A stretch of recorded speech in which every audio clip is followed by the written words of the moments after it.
बेहद दुख के साथ मुझे कहना पड़ रहा है कि इसके लिए मणिपुर सरकार और केंद्र सरकार दोनों जिम्मेदार हैं। अक्सर देखने में आया है कि इस तरह के जब भी कभी देश में वाकया होते हैं तो प्रधानमंत्री जी चुप्पी साध लेते हैं। ये एक कमजोर लीडर की निशानी है। एक कमजोर लीडर होता है कि जब समस्या आती है तो वो चुपचाप अपने कमरे में बंद होके बैठ जाता है। एक जो साहसिक और करेजस लीडर होता है, असली लीडर होता है, वो फ्रंट से काम करता है, फ्रंट पे आके काम करता है।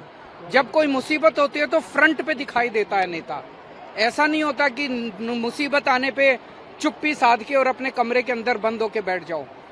तो ये बेहद दुख की बात है कि 2, 2.5, 3 महीने से जब से मणिपुर की समस्या हुई है, प्रधानमंत्री जी चुप्पी साध के अपने कमरे में बैठे हैं। ये एक बहुत कमजोर नेता की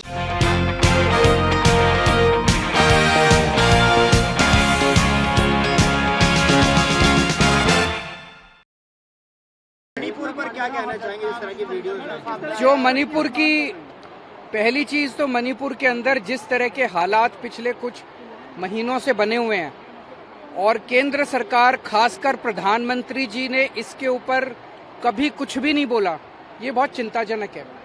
कोई कार्रवाई नहीं की गई इस बारे में। और कोई दूसरी चीज, जो कल वीडियो पूरा वायरल हुआ जिसमें 2 बहनों को जिस तरह से निर्वस्त्र करके उनको परेड किया गया और उनके साथ सामूहिक तौर पे गलत काम किए गए, उससे पूरा देश की आत्मा झकझोर दी है उन वीडियोस ने। पता चला कि वो वीडियो अभी के नहीं है, 2.5 महीने पहले के हैं और 2.5 महीने के अंदर वहां की सरकार ने इस बारे में कुछ भी नहीं किया। ये बेहद शर्मनाक है, ये क्रिमिनल है, ये आपराधिक मामला बनता है। मैं बेहद दुख के साथ मुझे कहना पड़ रहा है कि इसके लिए मणिपुर सरकार और केंद्र सरकार दोनों जिम्मेदार हैं। अक्सर देखने में आया है कि इस तरह के जब भी कभी देश में वाकया होते हैं तो प्रधानमंत्री जी चुप्पी साध लेते हैं। ये एक कमजोर लीडर की निशानी है। एक कमजोर लीडर होता है कि जब समस्या आती है तो वो चुपचाप अपने कमरे में बंद होके बैठ जाता है। एक जो साहसिक और करेजस लीडर होता है, असली लीडर होता है, वो फ्रंट से काम करता है, फ्रंट पे आके काम करता है। जब कोई मुसीबत होती है तो फ्रंट पे दिखाई देता है नेता। ऐसा नहीं होता कि मुसीबत आने पे चुप्पी साध के और अपने कमरे के अंदर बंद होके बैठ जाओ। तो ये बेहद दुख की बात है कि 2, 2.5, 3 महीने से जब से मणिपुर की समस्या हुई है, प्रधानमंत्री जी चुप्पी साध के अपने कमरे में बैठे हैं।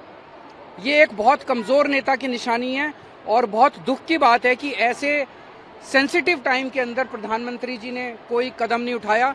अगर समय पे कदम उठाया होता तो हमारी इन बहनों के साथ ऐसा अन्याय नहीं होता।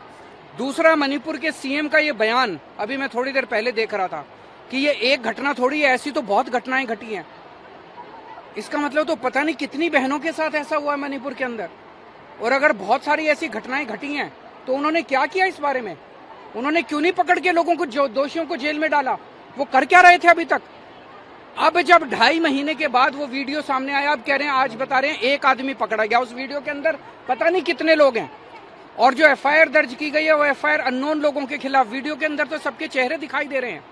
तो ये सरकार की बिल्कुल क्रिमिनल, जो भी कह लीजिए, कॉन्स्पिरेसी, नेग्लिजेंस, उसके अंदर कल्यूजन, जो भी कह लीजिए, लेकिन पूरे देश की आत्मा को इस इंसिडेंट ने झकझोर के इस्तीफे की मांग की जा रही है वहाँ के सीएम की। क्या आप भी मांग करेंगे उनको इस्तीफा देना चाहिए? क्योंकि पहले भी वो पेशकश कर चुके थे उनका सीएम जो इस्तीफा था। मेरा सबसे पहला है कि मणिपुर के अंदर शांति बहाल की जाए, जैसे भी की जाए, जिस भी तरीके से शांति बहाल की जाए। ये एक ऐसा सेंसिटिव मामला है जिसमें मैं कोई राजनीति नहीं करना चाहूंगा, लेकिन कुछ भी करके प्रधानमंत्री जी को सामने आना पड़ेगा। कमरे के अंदर चिटकनी मार के बैठने से प्रधानमंत्री, देश का प्रधानमंत्री, अगर देश के अंदर समस्या चल रही है और अंदर कमरे के अंदर चिटकनी मार के बैठ जाएगा तो फिर देश कहाँ जाएगा? कौन संभालेगा देश को? प्रधानमंत्री जी को सामने आके और इसकी जिम्मेदारी लेनी पड़ेगी और कुछ ना कुछ कठोर और इफेक्टिव कदम उठाने पड़ेंगे।